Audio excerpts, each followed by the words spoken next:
3일 동안 평안하셨습니까?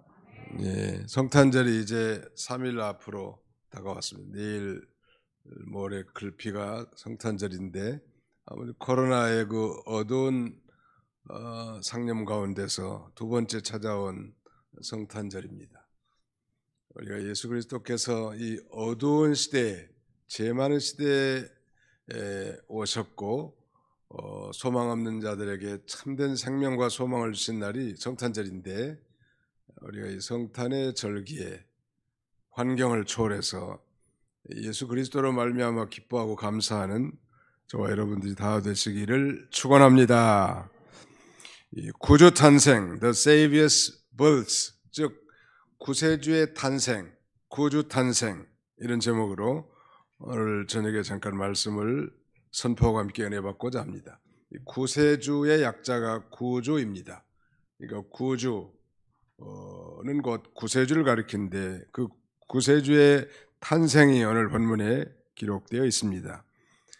삼일째 하나님께서는 우리 죄인들을 구원하기 위해서 위대한 구원 계획을 세우셨는데, 그 계획이라는 게 바로 이제 성자 예수님을 인간의 몸을 입혀서 이 땅에 보내셔서 인간의 그 저주의 근본 원인인 죄를 친히 담당하게 하신 것입니다.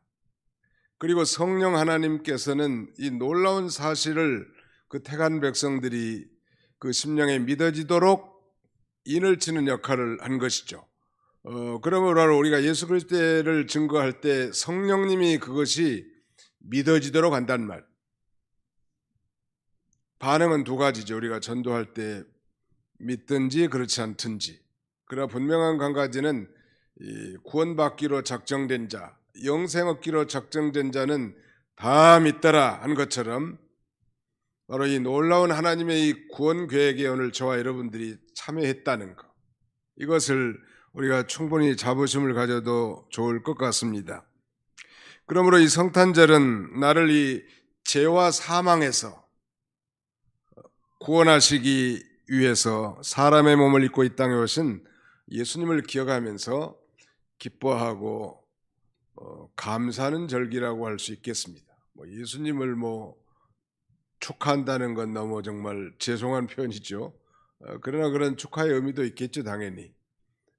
그러나 그것보다 더 나 같은 죄인을 구원해 주시기 위해서 하나님이 그 제한을 받는 그 인간의 육체를 입고 이 땅에 오셨다는 거, 그것도 이 마국간에서 태어나서 구유에 누이셨고, 그리고 결국 저 십자가에서 우리의 죄를 도말하기 위해서 피 흘려 죽으셨다는, 그 예수님이 오심은 그야말로 마국간에서 왔다가 십자가에서 돌아가시는, 그야말로 오늘날 우리 현대 아니라는 그리스도인들이 상상할 수 없는 놀라운 축복이죠. 즉 그의 출생이 비천함과 동시에 그의 죽음은 완전한 희생, 이것이 누구를 위한 것인가 하면 곧 저와 여러분들을 위한 것이라는, 믿으시면 아멘 합시다. 그래서 우리가 기뻐할 수 있는 거예요. 단순한 성탄절은 단순히 안 믿는 사람들이 더 좋아하는 것 같아 보니까. 아무튼 성탄절을 빌미로 해가지고 술도 마시고 클럽에도 가고, 또 백화점은 아주 발빠르게 고객을 유치하고 말이죠.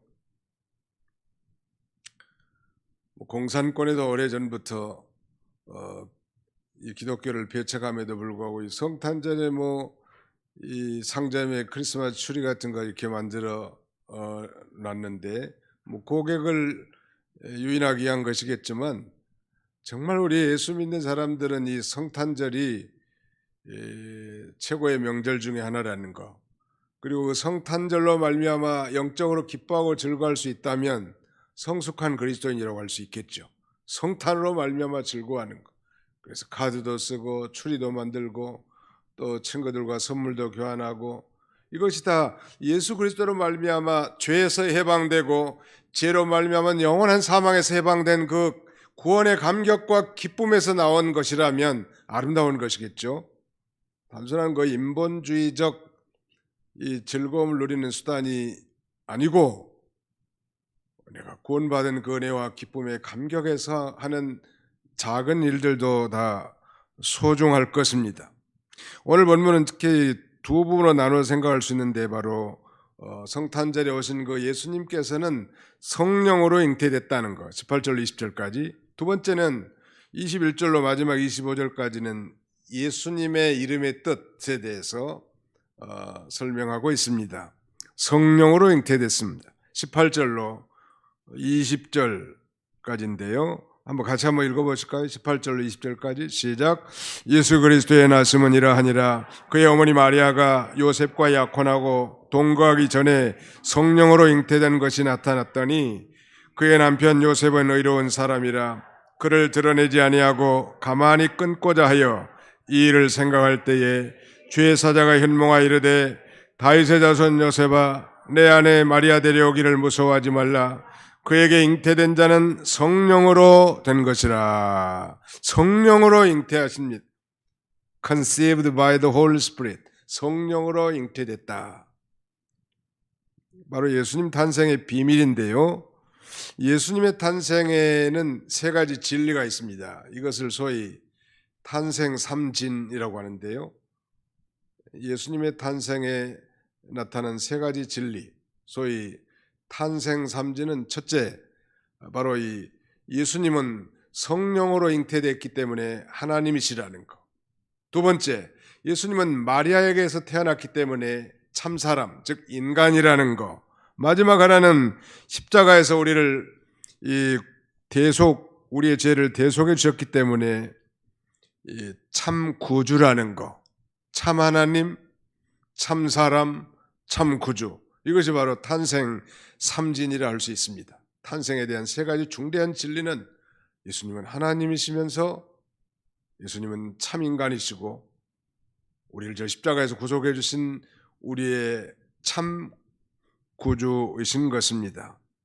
예수님은 이 성부 하나님과 똑같은 하나님이시란다. 성부와 성자와 성령은 어떤 질서상 성부, 성자, 성령을 제1위, 2위, 3위로 나눴지만 그 권능과 능력에 있어서 다 동등하단 말. 그런 하나님께서 인간의 몸을 입고 오셨는데 또 사람과도 똑같아요. 완전한 하나님, 완전한 사람이지만 한 가지 지적한다면 예수님은 죄가 없을 뿐이죠. 참 하나님이시면서 참 사람인데 예수님은 죄가 없이 출생하신 것입니다. 거기에 대해서는 이 소위 부정모열, 아버지 어머니가 사랑해서 난 자녀들은 이 아버지를 통해서 이 온죄가 유전이 됩니다. 그래서 죄 없는 자가 참된 구속주가 될 수 있기 때문에 아버지 없이 성령으로 잉태한 거예요. 아버지 없이 요새 텔레비에 일본인 방송인 그 사유리라고 하는 여성 동지가 나오는데 아버지 없이 낳았다는 거예요. 아들을. 그 아들 생긴 거 보니까 미국 놈 닮았더라고. 그러니까 아마 일본에서는 그런 정자은행에서 정자를 살 수 없으니까 아마 미국 어디 정자은행에서 정자를 갖다가 자기 자궁에 착상시켜서 임신해서 아이를 낳은 거예요. 아버지 없이 낳은 거지만 그러나 그 정자를 받았기 때문에 그 아이도 역시 이 소위 원죄를 가지고 출생하는 것입니다. 하나님은 남자 없이 여자에게서도 얼마든지 아이를 낳게 할 수도 있고, 여자가 아닌 남자에게서도 하나님이 하시면 아이를 낳게 할 수 있는 거예요. 믿으십니까? 하나님은 만능해요. 잘은 모르지만 물고기 어떤 종류라든지 이런 종류는 순놈이 알을 낳는다는 말도 있는데 제가 확인을 안 해봐서 들은 얘기인데, 여자 혼자 아이를 낳을 수 있을까? 과학적으로. 사실 과학적으로는 거의 증명이 된 사실입니다. 윤리적으로 그걸 실시할 수 없기 때문이죠. 여성의 한 체세포에서 핵을 분열시켜서 배양해서 여성의 자궁에 착성시키면 임신도 할 수 있다는 거예요. 그러니까 하나님이 인간의 과학자보다 못하겠냐는 거예요. 하나님은 전능하신 하나님이신데 말이죠.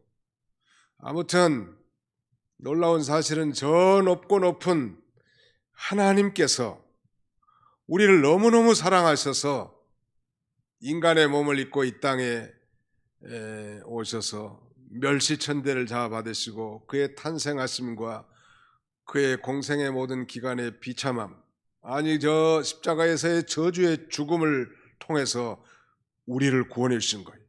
우리를 너무너무 사랑하기 때문에. 종종 우리는 신문지상을 통해서 아주 그 희생적인 그런 감격적 스토리를 듣곤 하죠. 뭐 지진이 일어났는데 다 이 산모 아이 어머니하고 아이가 못 쳤는데 말이죠. 그 아이 어머니가 뭐 꼭 가슴을 어깨를 이렇게 안고 있었는데 알고 보니까 자신은 죽어 있고 그 아이가 그 울음소리를 내면서 생명을 부지하고 있는 거라든지,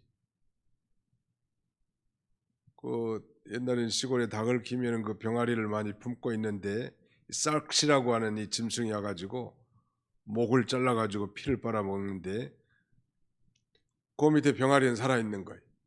어머니 품속에 있는 이 병아리들. 뭐 희생의 원리, 가시고기 원리도 마찬가지고요.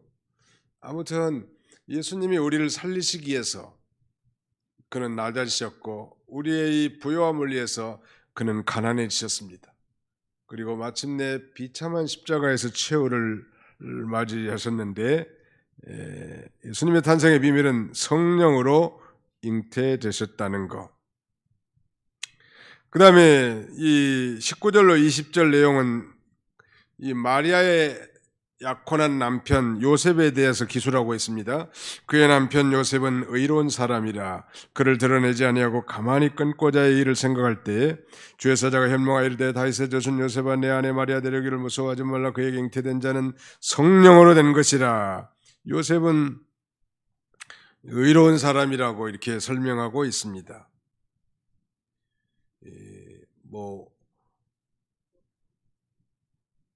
그 요셉의 인격됨을 이렇게 한마디로 표현하는 것인데요.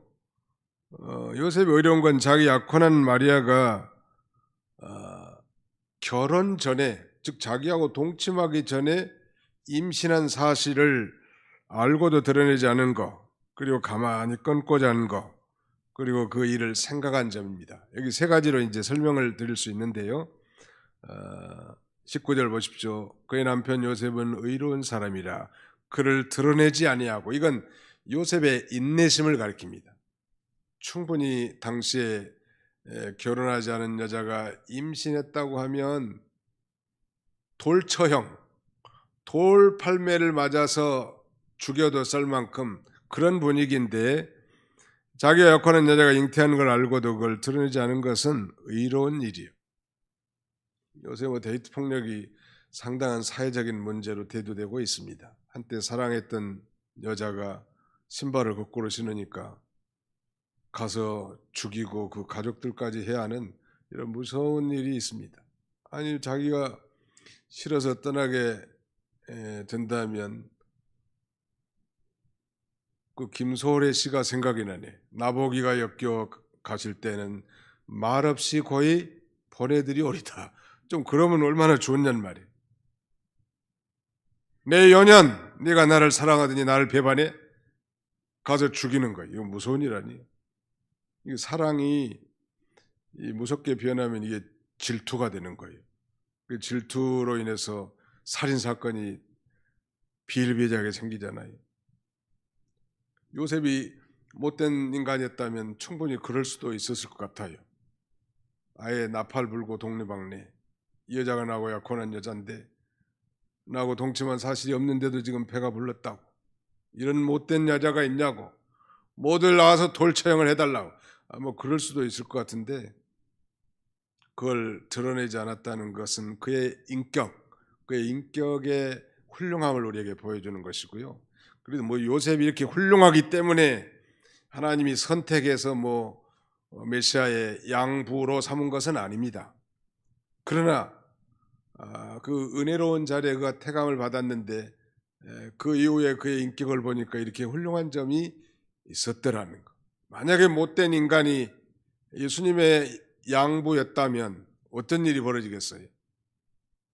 우리가 잘나고 똑똑해서 우리를 선택한 건 아니요. 그 선택은 하나님의 긍휼과 하나님의 절대적 주권이지만, 그러나 그것에 반응하는 그의 그 인격을 보면 참, 그래서 하나님께서 온 세상에 단 하나의 역할, 그 메시아의 양 아버지 역할을 할 수 있는 분을, 지구촌을 이렇게 두루 살피다가 요셉을 선정하지 않았을까, 그렇게 우리가 추측할 수 있겠죠. 그 다음에는 가만히 끊고자 했다고 했습니다. 거기 19절 하반절에 가만히 끊고자 하여, 이건 다른 사람의 잘못을 용서해 주는 마음입니다. 용서심, 인내심과 용서심, 그의 인격의 대표성이, 용서를 잘해주는 거, 소위 이런 걸 관용적이라고 하는데, 관용, 다른 사람을 너그럽게 용납해 주는 거. 사람이 좀 너그러운 사람들이 돼야 돼. 뭐 차로 재는 듯이 아주 뭐, 부모가 자녀들을 그렇게 해도 좋은 교육이 못 되고요. 아내가 남편을 그렇게 쥐잡듯이 잡아도 그건 좋은 거 아니에요. 좀 너그럽게 좀 대하라고, 남편에게.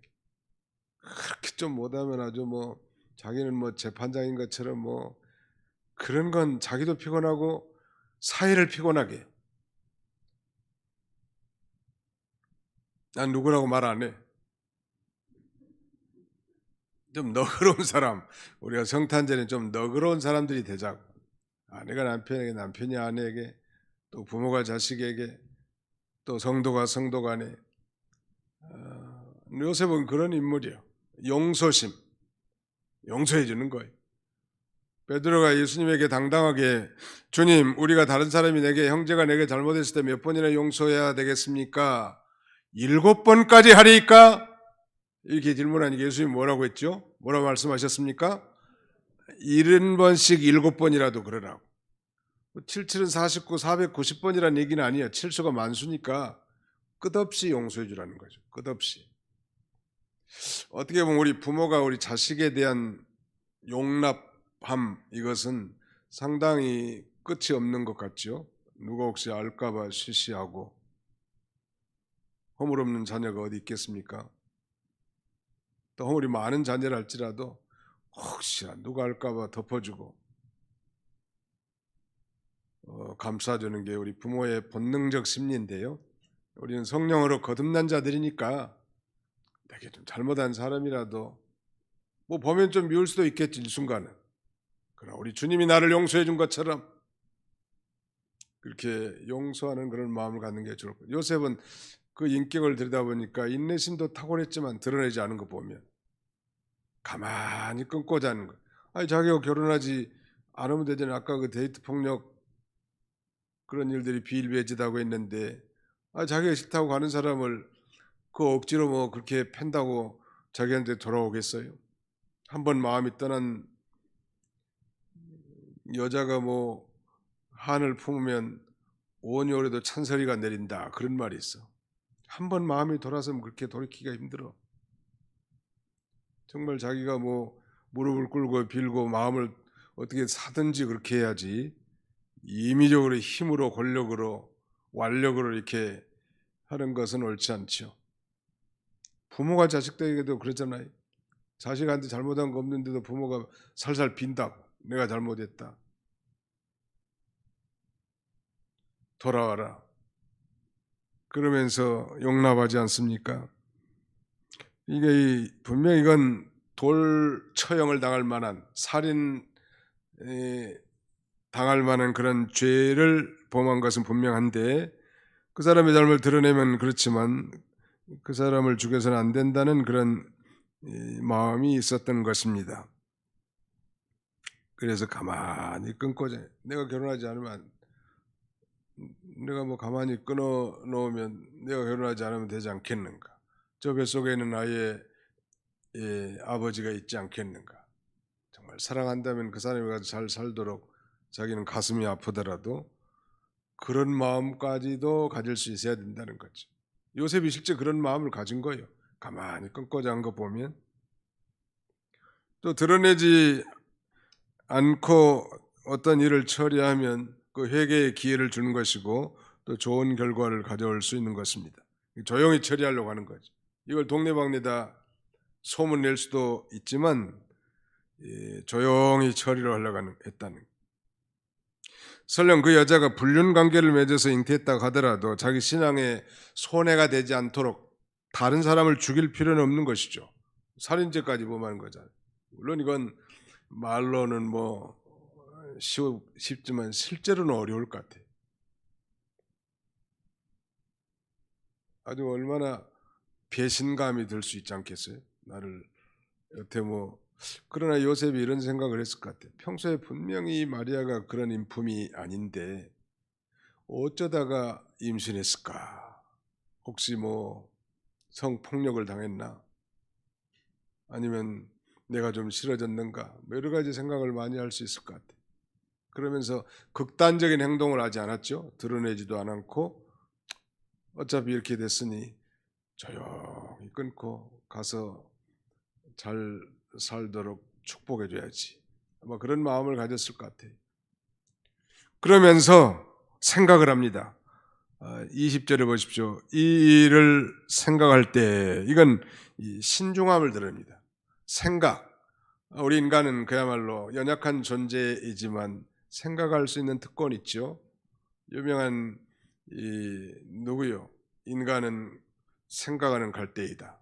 파스칼이라고 하는 철학자, 기독교 철학자는 인간은 생각하는 갈대라고 말했습니다. 갈대같이 연약한 게 우리 인간이지만 이 생각하는 기능을 하나님이 주는 거예요. 이게 뭐든지 어떤 일을 하든지 우리 그리스도인들은 생각을 좀 해요. 생각 없이 나는 삽니다.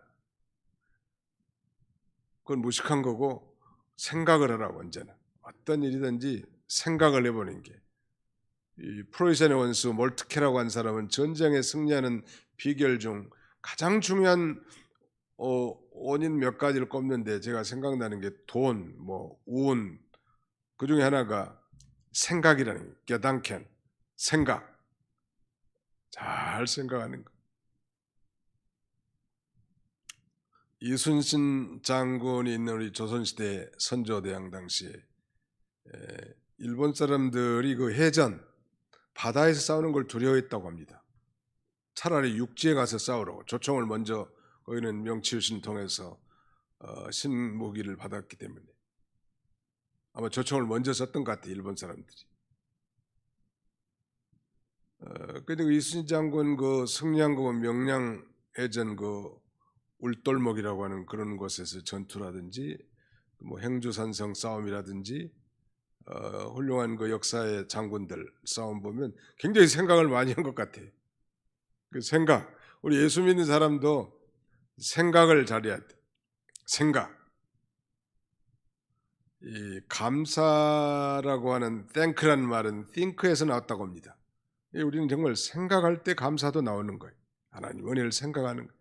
아이 바쁜 시대에 외산지도 모르고 생각지도 않고 덤벙 덮어놓고 사는 게 아니라 우리는 특별히 기도할 때 생각하는 거죠. 하나님 말씀도 생각하고 하나님의 뜻이 무엇인가. 도대체 이렇게 순전한 처녀 마리아가 어떻게 이런 일이 있을 수 있을까?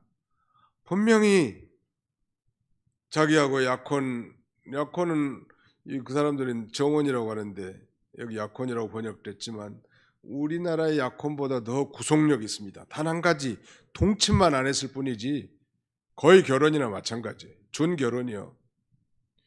그런데 배가 부르고 임신을 했다. 그럼에도 불구하고 그는 드러내지 아니하고 가만히 끊고자 하면서 이 일을 신중하게 생각하는 거예요. 그러면서 기도했을 것 같아요. 하나님 이게 웬 말입니까? 웬일입니까? 어떻게 하란 말입니까? 이제 못 살겠습니다. 한번 생각해봐요. 자기가 사랑하는 사람이 변심했을 때 어떤 사람은 극단적인 행동도 많이 하는 거예요. 그렇게 생각하는 그런 가운데 이제 놀라운 천사의 음성을 듣습니다. 거기 보십시오. 20절 중반절에 이 일을 생각할 때 주의 사자가 현몽하여 이르되 다윗의 자손 요셉아 내 안에 마리아 데려기를 무서워하지 말라. 그에게 잉태된 자는 성령으로 된 것이라. 이런 응답을 받는 것이죠. 이 일을 드러내지 않고 가만히 끊고자 하면서 생각할 때 그때 이제 응답이 내려왔단 말이에요. 아무튼 신중한 처리, 이건 뭐 믿는 사람이 믿지 않는 사람이 다 마찬가지겠는데, 우리가 성급한 거, 조급한 거 이런 건 실수하기가 쉽죠. 말도 그렇고 행동도 그렇고 신중하게 하는 거 참 필요할 것 같습니다. 도대체 이게 무슨 뜻일까? 하나님에게 뭘 원하시는가? 기도하는 가운데 하나님이 천사를 보내서, 주의 사자를 보내서 그게 아니다 요셉아, 다윗의 자손 요셉아, 내 안에 마리아 데려오기를 무서워하지 말라고. 그에게 잉태된 자는 하나님의 성령으로 말미암아 기적적으로 잉태된 것이라고 이렇게 응답한 거예요. 아마 모르죠. 미스터 요셉이 기도하면서 이사야 7장 14절도 기억했는지. 보라, 처녀가 잉태하여 아들을 낳을 것이요 그 이름을 임마누엘이라 하리라. 이사야 7장 14절 말씀을 생각했는지도 모르죠. 마치 동방 박사들이 저 페르시아의 배를 연구하는 그런 가운데 과거에 이스라엘 백성들이 포로 잡혀와 가지고 이제 살면서 자기 민족 가운데 야곱에게서 이스라엘에게서 한 별과 한 홀이 나올 것이라는 이 놀라운 한마디의 말씀을 묵상하고 그 별을 따라 동방으로 동쪽으로 예루살렘 쪽으로 이렇게 와서 마침내 베들레헴에서 아기 예수를 경배했던 것처럼 그 한 말씀, 보라, 처녀가 잉태하여 아들을 낳을 것이요. 그러면 내 정혼녀가 그 처녀는 아닐까? 아마 여러 가지 생각을 많이 했을 건데 바로 그때 천사를 보내서 이 놀라운 비밀의 열쇠를 깨닫게 해 주신 것입니다. 참 좋은 인격이죠. 우리 같으면 난리 났을지 몰라. 내 연연, 네가 나를 사랑한다고 겉으로는 그렇게 순전한 척하더니 어느 놈하고 너 눈 맞아가지고 나를 이렇게 배신하느냐고. 내가 정말 잘 사는가 보자고. 아마 뭐 저주의 폭언을 부었을지 몰라, 일반적으로는. 근데 그런 사람을 메시아의 양부로 하나님이 삼지 않았다는 걸 우리가 말씀을 통해서 발견할 수 있죠. 하나님 앞에 귀하게 쓰임받은 그릇이죠. 이건 전무후무하죠. 메시아의 양부모, 자기하고는 피 한 방울 섞여 있지 않는 이 예수 아들을 양육하는 그런 축복의 자리에 참여하게 된 것입니다. 그 다음에 이제 21절로 25절까지 내용은 예수의 이름의 뜻입니다. 자, 21절 요절입니다. 같이 한번 읽어보겠습니다. 시작. 아들을 낳으리니 이름을 예수라 하라. 이는 그가 자기 백성을 그들의 죄에서 구원할 자이심이라 하니라. 한번 따라서 합시다. 아들을 낳으리니 이름을 예수라 하라. 이는 그가 자기 백성을 그들의 죄에서 구원할 자이심이라 하니라. 질문하겠습니다. 예수란 이름의 뜻이 뭐예요? 정확하게 대답해요. 정확하게. 자기 백성을 그들의 죄에서 구원할 자, 거기까지. 구원할 자. 그러니까 예수란 이름은 뜻은 그가 자기 백성을 그들의 죄에서 구원할 자. 그러므로 예수란 뜻을 간단하게 말하면 구원자라는 뜻입니다. 구원자. 그렇다면 그 구원이란 무슨 구원인가? 바로 죄에서의 구원입니다. 우리의 구원은 죄에서 구원이다. 시작. 우리의 구원은 죄에서의 구원입니다. 네, 바로 우리의 구원은 죄에서의 구원입니다. 우리 인간의 가장 불행함과 비참함의 원인은 바로 죄 때문인데, 이 죄는 내가 죄를 많이 지어서 죄인이 아니라 우리 인류 조상 아담이 인류의 대표로서 범죄함으로 죄가 이 세상에 들어왔단 말이에요. 이러므로 말미암아 죄가 세상에 들어오고 죄로 말미암아 사망이 왔나니 이와 같이 모든 사람이 죄를 범하였으므로 사망이 모든 사람에게 임하였느니라. 아담 한 사람 때문에 죄가 들어온 거요. 그래서 인류가 다 그 죄로 말미암아 하나님의 진노 아래 처하게 된 것인데, 그 진노의 근본 원인인 죄를 사해 주시기 위해서 예수님이 오신 거예요. 그러니까 우리의 구원은 바로 죄에서의 구원이고, 죄의 결과로 말미암은 사망에서의 구원입니다. 바로 예수라는 이름의 뜻은 구원자라는 뜻인데, 그가 이 말하자면 자기 백성을 그들의 죄에서 구원할 자, 자기 백성들이라고 하면 구체적으로 하나님의 은혜로 택함 받은 자를 가리키겠죠. 만인 구원설을 우리 주장하지 않으니까. 하나님이 택한 자들은 다 돌아오게 되어 있습니다. 어떤 방법이든지 임종 전이라도 반드시 복음을 듣고 돌아오게 된단 말. 아들을 낳으린 이름을 예수를 하라. 이는 그가 자기 백성을 그들의 죄에서 구원할 자심이라. 천사가 요셉에게 전해준 그 아들의 이름은 예수예요. 예수. 자기 학렬이라든지 가족의 어떤 일반적으로 쓰는 원칙이 있는데 이름을 짓는 것이 요셉과는 상관이 없는데, 이 천사가 예수라고 이렇게 지명해 준 거, 이름을. 자기 백성이라는 건 하나님의 택한 백성이라고 말씀드렸습니다. 그 다음에 23절, 보라 처녀가 잉태하여 아들을 낳을 것이요 그의 이름은 임마누엘이라 하리라 하셨으니, 이를 번역한즉 하나님이 우리와 함께 계시다 함이라. 선지자가 요셉에게 전해준 아들의 이름은 바로 임마누엘이라는 거예요. 임마누엘. 하나님이 우리와 함께 계시다. 그런 의미의 임마누엘이라는 뜻이, 예수님은 하나님이 사람의 몸을 입으시고 이 세상에 오신 것인데, 왜 처녀가 잉태해서 아들을 낳아야만 했을까? 이미 말씀드린 대로 바로 그 원죄 없이 탄생하기 위해서 그런 거예요. 다시 말씀드린, 죄 없는 예수님이 오셔서 죄 아래 있는 자들을 구원하시기 위해서 그렇죠. 보통 사람과 같이 남자와 여자가 사랑해서 아이를 낳으면 원죄가 다 유전이 된단 말이에요. 그래서 구원주, 구속주가 결코 될 수가 없기 때문에 하나님 인간의 몸을 입고 성령으로 잉태된 것입니다. 좀 구체적으로 말씀드린다면, 하나님의 아들의 영이 마리아의 복종에 들어가서 신성과 인성이 결합된 한 인격을 가지고 탄생한 것인데요.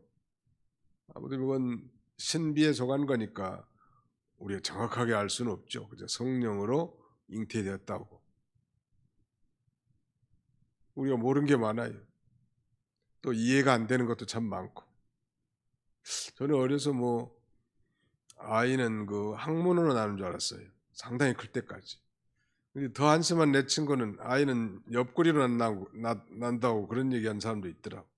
한참 뒤에 알았지만은, 나중에는 처녀 총각들이 아이 낳는 거 아나요? 모르지. 결혼하면 본능적으로 다 알게 다 해놨단 말이야. 그러니까 모르는 것도 상당히 많아.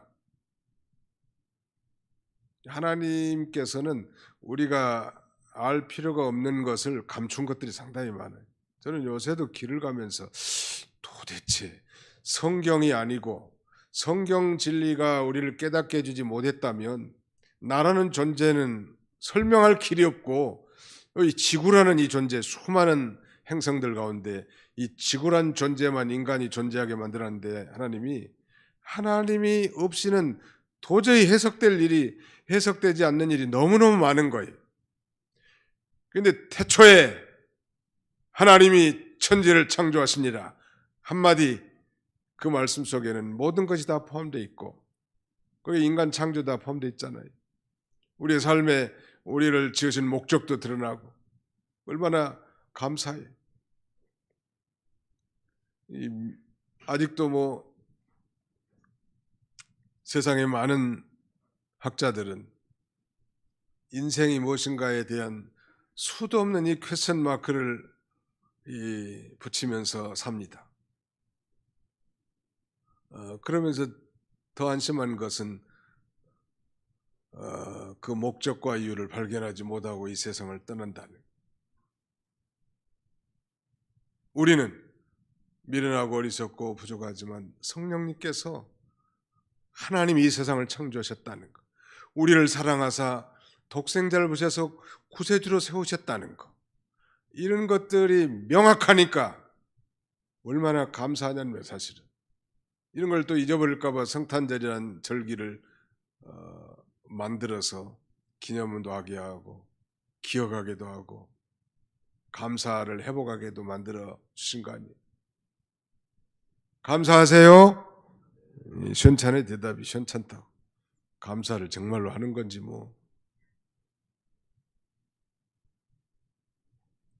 감사란 말. 요셉이 또 그래도 상당한 인격자인 건 마지막 절에 이렇게 보시면 요셉이 잠에서 깨어 일어나 주의 사자의 분부대로 행하여 그의 아내를 데려왔으나 아들을 낳기까지 동침하지 아니하더라 하더니 나음의 이름을 예수라라. 그러니까 아들 낳기가 동침하지 않은 것도 상당히 경건한 생활이고 또 이름을 예수라고 한 것 보면 천사가 일러준 말을 그대로 순종하는 믿음의 말하자면 반응을 순종의 사람이에요. 믿음의 사람, 순종의 사람, 또 경건의 사람이 보니까 하나님께서 이런 조건을 가졌기 때문에 이 사람을 택했다고 이렇게 말하는 건 교만이겠죠. 그러나 후대에 우리가 살펴볼 때 하나님이 그래서 합당한 메시아의 양육자로서 메시아의 양아버지로서 요셉을 선택했구나. 나 같은 사람, 최이근 같은 사람을 선택했으면 일 다 뒤집어졌을 것 같아요. 시끌벅적해졌을 것 같아요. 하나님의 일에 큰 방해가 될 수도 있다는 말. 그런 면에서 우리가 성탄절을 앞두고 우리가 구원받은 것을 기억하고 감사하고 기뻐할 수 있어야 합니다. 이 세상 거 아무리 노력을 많이 해서 부를 쌓았다 할지라도 아무리 노력을 많이 해서 권력을 쟁취했다 할지라도 아무리 정말 좋은 것으로 먹고 마시고 쾌락을 누렸다 할지라도 다 썩어지고 없어지고 잠깐 후면 다 사라질 것인데 예수 그리스도를 믿음으로 우리는 영원히 죽지 않는 생명, 영생을 얻었고 믿음으로 행한 것, 하나님의 뜻대로 행한 것은 영원히 남아있는 일에 우리가 참여한 걸 생각한다면 우리가 날마다 감사하고 기뻐하고 찬양하고 영광을 돌리기에 유의 부족하다는 말. 감사해요. 아마 여기 예배에 참여하신 분들도 정도의 차이는 있겠지만 그런 마음으로 늘 하나님 앞에 나오시리라 믿습니다. 이번 성탄절에 우리의 잠자는 신앙이 좀 일깨워지고 병든 신앙이 좀 치료되고 정말 이 땅에 나를 구원하러 오신 예수님, 누가복음 19장인가요? 인자에 온 것은 잃어버린 자를 찾아 구원하려 하십니다. 예수님 이 땅에 오신 목적을 아주 한마디로 요약해놨죠. 하나님을 떠난 모든 인생들 다 잃어버린 자예요. 예수 그리스도로 말미암아 이제 다시 하나님 품으로 돌아오게 하기 위해서 예수님을 이 땅에 보내주신 것입니다. 이런 이 구원의 감격과 기쁨이 넘치는 성탄절을 맞이하는 저와 여러분들이 다 되시기를 주님의 이름으로 축원합니다. 기도하겠습니다. 거룩하신 우리 아버지 하나님 감사합니다. 하나님 아버지 2021년도에도 어김없이 성탄절을 아버지 맞이하게 해주시고 오늘 성탄절 직전 이 3일 예배로 저희를 불러주셔서 이 구주 탄생이란 제목으로 하나님 말씀을 살펴보게 하심을 참으로 감사합니다. 우리 예수님은 성령으로 잉태됐기 때문에 참 하나님이시요, 또 마리아의 몸에서 낳기 때문에 참 사람임과 동시에 우리를 십자가에서 피 흘려 구속해 주셨기 때문에 참 구주라고 했습니다. 아비로신 우리 아버지 하나님, 아들 어린 이름을 예수로 하라. 이는 그가 자기 백성을 그들의 죄에서 구원할 자심이라 했는데, 우리가 죄사함, 영원한 이 저주와 형벌의 근본 원인인 이 죄의 문제가 해결된 죄사함 곧 구원을 얻었사오니, 이 구원의 은혜에 감격하며 기뻐하며 금번 성탄절도 맞이할 수 있도록 우리 하나님 아버지 함께 해주시기를 간절히 바라옵고 원합니다. 자비로우신 하나님, 참으로 코로나19의 전염병으로 말미암아 우리의 상념이 다 어둡고 칠흑같이 캄캄하고, 아버지 하나님, 갈 바를 알지 못하는 그런 가운데 이 별과 같이 반짝이는 이 큰 별이 나타나셨고, 우리가 그 별빛으로 말미암아 우리의 방향과 목적지를 분명하게 깨닫게 되었사오니, 아버지 이번 성탄절에도 그 구원받은 은혜에 감사하면서 기뻐하고 즐거워하고 하나님 앞에 영광을 돌리는 복된 성탄이 되도록 우리 하나님 아버지 함께 해주시기를 간절히 바라옵고 원합니다. 아버지, 모든 성도들의 심령마다 성령으로 말미암아 이 기쁨과 감사가 넘치도록 충만하게 역사해 주시옵소서. 병든 사람들, 고난 중에 있는 형제들이 많이 있사오나 저들이 어떤 형편에 있든지 잠시 잠깐 사는 이 세상에 미련두지 않게 해주시고, 이런 환경과 사건에 매몰되지 않게 해주시고, 시간과 공간과 모든 사건을 초월하여 살아계신 우리 하나님 아버지 앞으로 가까이 나아가 하나님으로 말미암아 살아갈 수 있는 우리 모두가 다 되게 해 주시옵소서. 예수님의 이름으로 기도하옵나이다. 아멘.